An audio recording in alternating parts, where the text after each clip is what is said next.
Peggy 18. Like most mob stories, it's a rags to riches story. Here's where you are, here's where you want to be, and here's what you have to do to get there. When the player first picks up the controller, they're fully immersed. And that's really something we've spent a lot of time doing. Our technology is a big sort of driver of this, you know, allowing players to feel like they're sort of taking part in a movie experience.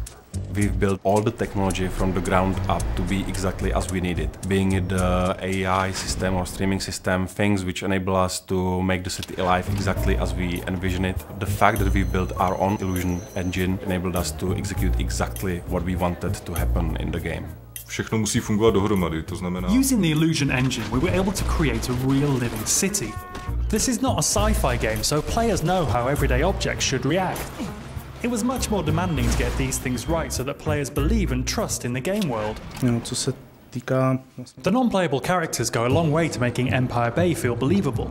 We have a very elaborate system that allows them to behave normally in the city.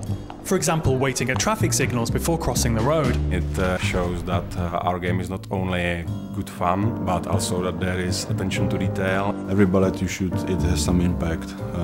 It can destroy a piece of the environment, it can injure the characters. The physics engine has a big part to play in this. Whenever a player destroys an object, it can cause a chain reaction of destruction.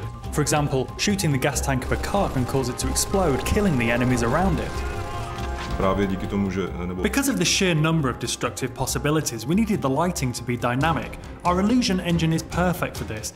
It can display lots of different light, cast realistic shadows, and it reacts to the real-time events happening around the player. Podstatná část Mafie jsou... In order to link this world with the gameplay and the great story, we needed to create cutscenes that were like short films. It's a very important thing for Mafia, the fact that the game looks like a movie. With a huge story in a living city with all these characters, you need to see what Vito's thinking, what he's doing. You need to see what other characters are doing. You need to see what's going on down the street, maybe. In order to create the cutscenes, we built our own cutting editor and engine. This enabled us to play the cutscenes in-game and in real time. It wasn't easy, but now we can animate anything we have in the game. This allows us to forget about the technology and concentrate on making movies. Don't worry about the kid, small price to pay. Small price?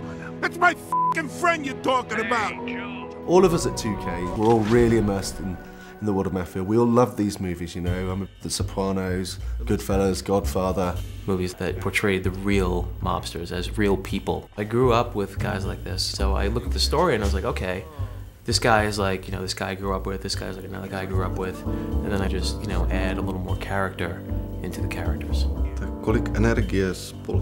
We spent a big part of our lives on this game, but I very much believe it made a difference, and people will feel the love that we put in. While there was a big focus on story and the cutscenes and the dialogue and the characters, we never forgot that this, first and foremost, is a game gamers want to play.